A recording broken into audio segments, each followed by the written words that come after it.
উপস্থিত প্ৰাক্তন আমাৰ সদৌ অসম সংখ্যালঘু ছাত্ৰ ইউনিয়ন চমুকৈ আমচুৰ মুখ্য সাংগঠনিক সম্পাদক গুলজাৰ হুছেইন পৰামানিক ডাঙৰীয়া, বিজনেছ জিলা সমিতিৰ সভাপতি জাহেদ আলী ডাঙৰীয়া, সাধাৰণ সম্পাদক, এই শপত গ্ৰহণ অনুষ্ঠান আপোনালোকে সুচাৰুৰূপে পৰিচালনা কৰাত আপোনালোকৰ সহায় সহযোগিতা কামনা কৰি মই কিয় শ্বহীদ স্মৰণ কৰা হয় সেই সম্পৰ্কে দুই এষাৰ বক্তব্য ৰাখি আমাৰ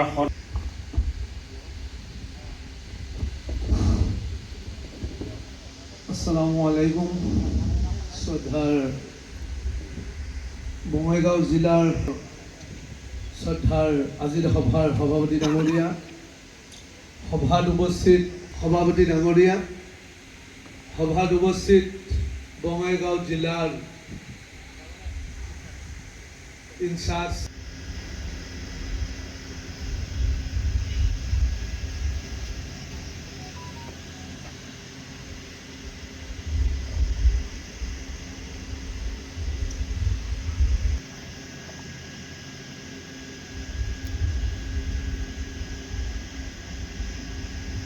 নৱনিৰ্বাচিত আমাৰ বঙাইগাঁও জিলা সমিতিখনৰ সদৌ অসম সংখ্যালঘু ছাত্ৰ ইউনিয়নৰ বঙাইগাঁও জিলা সমিতিখনৰ আজি শপত গ্ৰহণ অনুষ্ঠান। শপত গ্ৰহণ অনুষ্ঠানত মোক ইয়াত নিমন্ত্ৰণ জনাইছে, তেওঁলোকে উপস্থিত থাকিবলৈ মই আহি ইয়াত উপস্থিত হৈছোঁ। আৰু আজি তেওঁলোকে সংবিধানৰ নামত তেওঁলোকে শপত খাব আৰু সমগ্ৰ বঙাইগাঁও জিলাৰ অকল সংখ্যালঘু জনগণৰে নহয়, সমগ্ৰ বঙাইগাঁও জিলাত বসবাস কৰা প্ৰতিজন লোকৰ হিতত যেনে তেওঁলোকে কাম কৰিব পাৰে। আৰু আমচুৰ যি আমাৰ মূল এজেণ্ডা আমাৰ সংবিধানৰ গণ্ডিত থাকি কাৰণে তেওঁলোকে বঙাইগাঁও জিলাত সেইখিনি আগুৱাই লৈ যাব পাৰে, সেইখিনি কামনা লৈ সেইখিনি নিৰ্দেশনা দিবলৈ মই আজি ইয়াত আহিছোঁ। আৰু লগতে তেওঁলোকক মই শুভকামনা দিব আহিছোঁ যে ভৱিষ্যতত তেওঁলোকে অধিক আৰু তেওঁলোকে এনথুজিয়াজমেৰে তেওঁলোকে যেনে কাম কাজখিনি আগুৱাই লৈ যায়। এইবাৰ আমি সম্বৰ্ধনা জনাম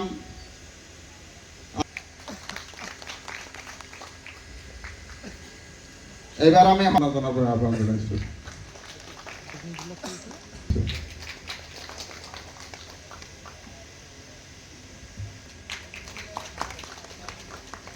এইবাৰ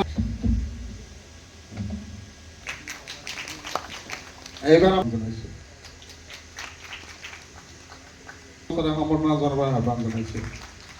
বয়সটো শেষ হোৱাৰ লগে লগে হয়তো সংগঠনটো ত্যাগ কৰি কোনোবাই ৰাজনৈতিক দলত যোগদান কৰে, কোনোবাই সামাজিক কামত জড়িত থাকে, বিভিন্ন ধৰণৰ এনেকৈ থাকি যায়। বঙাইগাঁও জিলা সমিতিটো গঠন হ'ল। বঙাইগাঁও জিলা সমিতিটো গঠন হোৱাৰ পিছত মই বিশেষকৈ ছ'চিয়েল মিডিয়াত কিছুমান বিতৰ্কমূলক কথা বাৰ্তা মই চাইছিলোঁ। দায়বদ্ধতা আমি দুটা ভাগত বিভক্ত কৰিব পাৰিম। এটা দায়বদ্ধতা হৈছে ইন এ স্মলাৰ স্কেল আৰু এটা দায়বদ্ধতা হৈছে in a larger scale. Smaller স্কেলটো এনেকুৱা, খুব কম পৰিসীমিত জেগাৰ ভিতৰত আমি নিজৰ দায়িত্ব পালন কৰিবলগীয়া হ'লে পোনপ্ৰথমতে নিজকে শৃংখলাবদ্ধ কৰি তুলিব লাগিব।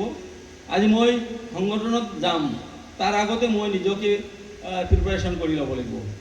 মই যিকোনো এটা সংগঠনত অন্তৰ্ভুক্তি হ'ম, তাৰ আগতে মই সেই সংগঠন কৰাৰ যোগ্যতা মোৰ আছেনে নাই মই নিজকে চালি জাৰি চাব লাগিব। সেইকাৰণে মই ভাবোঁ মোৰ যি ধ্যান ধাৰণা আৰু জ্ঞান, যিকোনো এটা সংগঠন আমচিও হওক, আচিও হওক, এফচিও হওক, য'তে আপোনালোকে ছাত্ৰ সংগঠনত আপোনালোকে নিজকে নিয়োজিত নকৰক কিয়, প্ৰথমতে নিজকে ভাবি ল'ব থকা যিমান অন্যায় অবিচাৰ শোষণ মানুহে কৰি থকা তপস্যা আৰু শিক্ষিত মানুহে মাৰি থকা টোপনি সমতুল্য।